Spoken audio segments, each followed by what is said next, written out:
Assalamualaikum warahmatullahi wabarakatuh. Hai para pencinta catur dan para caturmania, selamat datang kembali di Legenda Catur Dunia. Turnamen online Global Championship di chess.com libur 1 hari dan akan berlanjut nanti malam. Partainya Anies Giri kawan dan satu partai yang lain. Jadi pagi ini saya akan kembali mengulas satu game dari turnamen Over the Board European Chess Club Cup 2022, di mana di hari kedua ini akhirnya Magnus Carlsen memetik kemenangan kawan setelah kemarin dia bermain remis. Sebelum itu kawan, coba kita lihat sekarang posisi Magnus Carlsen dengan elo ratingnya, keluaran terbaru dari FIDE kawan bulan Oktober ini. Oktober ini FIDE mengeluarkan bahwa Magnus Carlsen tetap pada posisi teratas kawan, diikuti Ding Liren, Ian Nepomniachtchi, Firoza, Wesley So, Hikaru Nakamura naik ke posisi ke-6, Anies Giri juga naik ke posisi ke-7 dari keluaran dari bulan Juli yang lalu kawan. Daftarnya bisa kalian lihat seperti ini pada bulan Oktober dibandingkan bulan atau keluaran Juli kawan. Magnus Carlsen ini kehilangan sekitar 8 poin elo rating kawan. Jika pada bulan Juli yang lalu Magnus Carlsen masih mempunyai 2864, tapi bulan Oktober ini Carlsen mempunyai 2856 kawan. Sekitar 8 poin dia minus. Dan tadi juga kita lihat perbedaan di 5-10 besar kawan, ada turun naik para pemain posisinya. Oke, kita kembali ke turnamen European Chess Club Cup 2022. Timnya Magnus Carlsen overspill tadi malam, rekornya sama dengan hari pertamanya kawan. Hanya satu pemain yang berakhir miss, pemain yang lainnya memetik kemenangan. Sehingga posisinya tim Magnus Carlsen ini tadi saya lihat kalau tidak salah menempati posisi ketiga atau posisi keempat. Tadi kalau tidak salah lihat kawan. Dan seperti kemarin saya akan berikan cuplikan foto-foto para pemain yang berlaga di event di hari kedua ini kawan. Kalau kalian ingin melihat lebih jelasnya informasi turnamen ini, link ada di kolom deskripsi website resmi dari turnamen ini kawan. Inilah foto-foto para pemain yang sedang berlaga. Areanya cukup sederhana kawan, seperti yang kalian lihat. Tidak terlalu mewah. Tadi juga ada foto-foto dari Magnus Carlsen, terus Iran Kharisma Sukandar.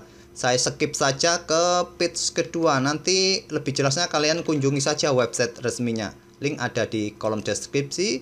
Mungkin kalian ingin melihat posisinya atau fotonya Iren Kharisma Sukandar. Ini kawan foto yang membelakangi. Ada fotonya Iren melawan Grandmaster. Berakhir remis kawan Iren di hari keduanya sama seperti kemarin. Dan lebih jelasnya ini ada foto satu lagi dari Iren Kharisma Sukandar kawan. Di sampingnya ada Jovanka, hostnya dari Champion Chess Tour kawan.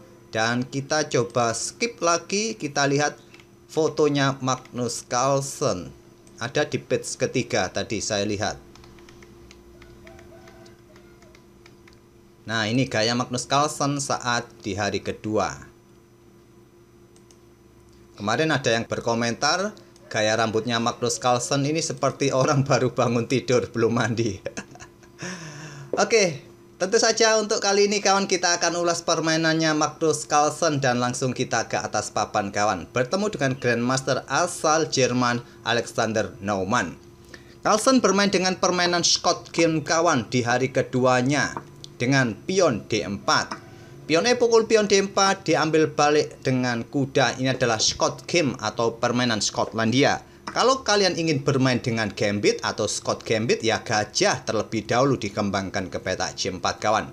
Kemudian bisa dibalas dengan langkah kuda F6, biasanya seperti itu. Tapi di sini tadi langsung bermain dengan Scott Game, bukan Gambit lagi kawan, kuda F6. Kuda pukul kuda J6 dipukul balik dengan pion B.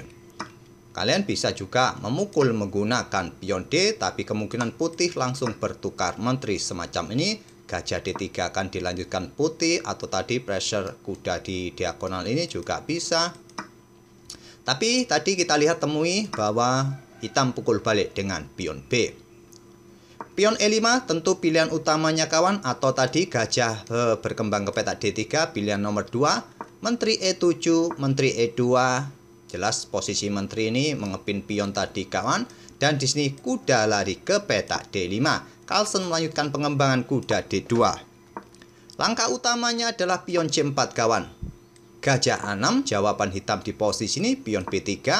Beberapa waktu yang lalu kawan, di super final turnamen di Rusia yang dimainkan oleh Daniil Dubov juga bermain dengan variasi ini, dengan pion C4 terlebih dahulu, terus gajah A6, terus pion B3, hitam rokade panjang, dan Dubov tidak melakukan rokade kawan, dia menggeser rajanya ke pusat, dan akhirnya permainan berakhir miss. Nanti linknya ada di akhir video. Jika kalian ingin melihat permainan Daniil Dubov dengan variasi ini, minggu yang lalu dia memenangkan Russian Super Final itu kawan. Oke, Magnus Carlsen memilih dengan langkah kuda D2, pilihan nomor 3 ini kalau tidak salah kawan. Kuda F4, menteri E3 menghindari serang kuda, kuda kembali ke D5, kembali menantang atau mengancam menteri. Menteri naik ke peta E4, tidak lagi mundur kawan, ya kemungkinan kuda ini akan bolak-balik. Dan jika bolak-balik ya tentu remis, hasil remis akan menyusutkan nilai rating Magnus Carlsen lagi. Magnus Carlsen tidak ingin kehilangan elonya kawan, dia ingin mengejar 2900. Tapi kalau menang melawan Alexander Naumann ini kawan, ya elo yang didapat oleh Magnus Carlsen tidak signifikan, paling ya sekitar 1 poin. Tapi kalau remis, kalau sampai kalah, dia akan kehilangan banyak poin di sini kawan. Pion F6 sekarang lanjut hitam kawan untuk menantang pertukaran pion. Kalau pion pukul pion, kemungkinan akan terjadi pertukaran menteri langsung. Barulah sekarang Carlsen pion C4. Di sini kuda lompat ke B4 dan dibalas dengan raja bergeser ke peta D1. Langkah yang sangat kuat dari Magnus Carlsen kawan untuk menghindari satu lajur dengan menteri hitam. Karena terlihat hitam bersiap untuk ambil pion putih ini. Dengan membuat langkah raja bergeser, artinya Carlsen membuat langkah pengorbanan pion pusatnya. Langkah yang kuat lainnya pada posisi ini bisa bermain dengan gajah E2. Tetap membuat langkah pengorbanan kawan, pengorbanan pion pusat, tapi raja D1 pilihan terbaik. Pengorbanan diterima oleh Naumann dengan menteri ambil pion E5. Carlsen tidak langsung ambil balik kawan, bermain dengan pion A3 terlebih dahulu dan hitam langsung bertukar menteri. Dipukul balik dengan kuda oleh Carlsen sekaligus membuka diagonal gelapnya. Barulah di sini kuda lompat ke peta A6 mundur. Pion B4 lanjut Carlsen kawan. Di sini pion C5 kembali membuat tantangan pertukaran, bukan jalan terbaik sebetulnya.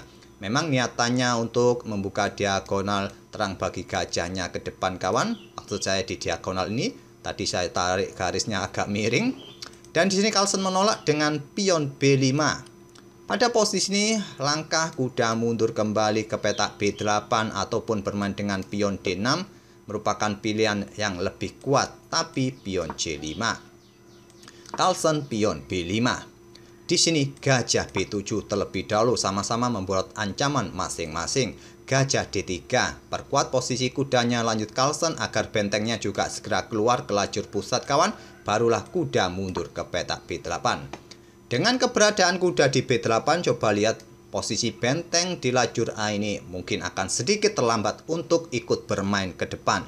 Tentu ini akan menguntungkan putih kawan, mempunyai tempo yang lebih cepat bermain dengan para perwiranya. Tentu saja benteng E1 lanjut Carlsen, persiapan discover check, raja langsung menghindar ke F7. Di sini kuda mundur ke peta C3. Kembali Carlsen membuat penawaran pengorbanan pion kawan, membuka diagonal terang bagi gajah terang hitam, ambil pion G2-nya, ditolak, malah bermain dengan gajah D6. Langkah terkuat lainnya adalah pion G6 sekarang dimainkan. Tidak perlu terburu-buru ambil pion G2. Kalau langsung ambil pion G2 ini, kemungkinan Carlsen juga akan melanjutkan pengembangan gajah gelapnya ke F4, ancam pion yang di sini. Kalau kalian bermain dengan pion di sini kawan, maka gajah ini akan bergerak ke F5, memberikan ancaman skak di sini kemudian, dan mungkin dijawab dengan langkah pion G6, tentu saja gajah E6 skak, dan nanti pergerakan gajah akan menantang pertukaran gajah terang di langkah berikutnya. Tapi mungkin setelah gajah ini tidak perlu juga terburu-buru untuk menawarkan pertukaran gajah terang. Kuda ini juga bagus langkahnya untuk mengancam benteng yang posisinya sudah terjebak. Kuda pun juga sudah tidak mungkin lompat lagi kawan keluar. Akan memberikan keuntungan bagi putih. Tapi tadi pada posisi ini kawan, kalau gajah ini sudah ke F4, kalian tantang pertukaran gajah di sini ya akan diladeni oleh putih kawan. Dipukul balik oleh pion, barulah kuda ini bisa ancam pion ini ke depan. Kalau disikat oleh gajah nanti, gajah putih siap menerkam benteng yang ada di peta A8. Sangat kompleks, butuh kalkulasi yang panjang untuk memutuskan ambil pion G2 ini, tapi gajah D6 juga bukan pilihan terbaik. Tentu bukan mengincar pion H2 saja kawan, karena sampai ambil pion ini bisa terjebak dengan pion G3 nanti. Di sini Carlsen mengorbankan pionnya, tetap kawan melepaskan pion G2-nya, bermain dengan pion F4 untuk kontrol peta E5 ini kawan. Mungkin kalian mengira dengan bermain dengan pion G3, blokade diagonal gelap, menghindari diagonal terang, akan memberikan kesempatan bagi gajah. Itulah kenapa tadi Carlsen bermain dengan pion F4-nya. Tentu saja gajah di sini, gajah bisa bergerak ke sini nantinya. Pion F4 lanjut Carlsen tadi kawan, dan di sini barulah hitam ambil pion G2. Carlsen sudah mengorbankan 2 pion, raja naik ke peta D2. Di sini pion G6 dimainkan oleh hitam kawan. Pion A6 merupakan jawaban terbaik, tapi pion G6 ini memperlemah peta F6-nya sendiri, karena sekarang bukan saatnya lagi bermain dengan pion G6 ini. Gajah B2 lanjut Carlsen, jelas targetnya adalah peta F6 jika kuda ini nanti sampai dibuka kawan, dan di sini kembali membuat langkah pengorbanan. Carlsen melepaskan pion di lajur F, langsung diambil oleh gajah hitam. 3 kali sudah Carlsen membuat langkah pengorbanan dan Carlsen sudah minus 3 pion kawan. Apa maksud Magnus Carlsen membuat langkah pengorbanan dan ternyata menerima pengorbanan pion F4 merupakan langkah kesalahan. Langkah terbaiknya masih pion A6 kawan. Tapi selepas gajah ambil pion F4, kira-kira langkah apa yang akan diambil oleh putih atau Magnus Carlsen di posisi ini? Langkah terkuatnya kawan, langkah engine. Petunjuknya adalah incar pion yang ada di peta F6 nanti kawan. Diagonal gelap siap dibuka, ancam benteng di belakang, kuda siap manuver ke peta E4. Dan benteng-benteng ini pun siap ancam gajah di sini, tapi bukan saatnya sekarang menggeser benteng ke F1. Carlsen mengusir gajah terang terlebih dahulu untuk meninggalkan peta F1 dan siap untuk menempatkan benteng satunya ke lajur F. Gajah ditarik mundur ke peta B7 agar tetap mengawal diagonal terang ini dari aktivitas kuda ini kawan, bergerak ke peta-peta ini ataupun juga pergerakan gajah terang. Kalau sampai gajah ini tetap ditempatkan pada diagonal ini mengawasi benteng jika ingin bergerak ke F1, kuda D5 jawabannya kawan. Dan coba lihat posisi kuda ancam pion C7, pressure pion di sini, pressure gajah di sini kawan. Anggap saja gajah ini bergerak ke peta E5 dengan senang hati. Carlsen akan langsung bertukar perwira di sini, diambil balik oleh pion, dan coba lihat benteng ini sudah tidak bisa bergerak karena terhalangi oleh posisi kuda. Kuda putih juga siap lompat kawan untuk memberikan ancaman bagi benteng, tapi tidak perlu terburu-buru, ambil pion ini terlebih dahulu dan masih punya tempo nanti kuda untuk ancam benteng karena posisi kuda hitam sudah terjebak posisinya kawan. Kalau bermain dengan pion ini untuk usir benteng terlebih dahulu, ya benteng ini melakukan skak terlebih dahulu, ambil pion yang di belakang, posisi putih juga akan semakin bagus. Oleh karena itu, di sini dia memperhitungkan langkah gajah mundur ke peta B7 langsung, benteng F1 sekarang kawan. Pion G5 perkuat posisi gajahnya kawan. Kalau bergerak ke sini ya kuda akan siap bergerak kawan untuk membuka diagonal gelap bagi gajahnya. Juga menantang pertukaran atau pressure tadi kuda yang ada di peta G5, atau jika mundur ke sini ya disikat saja. Kalau bergerak ke sini tetap kuda akan dimainkan kawan. Di sini hitam bermain dengan pion G5-nya, dikejar oleh Carlsen, ditantang Carlsen dengan pion H4, dan langkah terbaik adalah pion H6 membackup pionnya kawan, tapi tidak. Pion D6 dimainkan, dan di sini pion H pukul pion G5. Di sini hitam bermain dengan gajah mundur ke E5 kawan. Tentu saja kalau pion pukul pion, maka kuda siap beraksi juga kawan, membuka diagonal gelap atau menantang pertukaran gajah terang terlebih dahulu merupakan jawaban terbaik juga bagi putih. Akan semakin amburadul juga posisi hitam, tapi juga pada posisi ini posisi hitam sudah amburadul kawan. Gajah dipilih mundur ke peta E7, sekarang barulah kuda dibuka atau bermain di peta E4, membuka tantangan pertukaran gajah gelap, pressure pion yang di sini, atau menantang pertukaran sama nanti dipukul balik oleh gajah dan bentengnya dalam ancaman kawan. Di sini kuda D7 perkuat posisi pionnya kawan, juga memberikan akses bagi bentengnya segera keluar. Tapi sudah terlambat, kuda pukul pion F6. Dipukul balik oleh kuda, di sini gajah pukul gajah terlebih dahulu. Dipukul balik oleh pion, selanjutnya dipukul balik oleh benteng, lanjut Carlsen. Di posisi ini kawan, Alexander Naumann menyerah di langkah ke-30.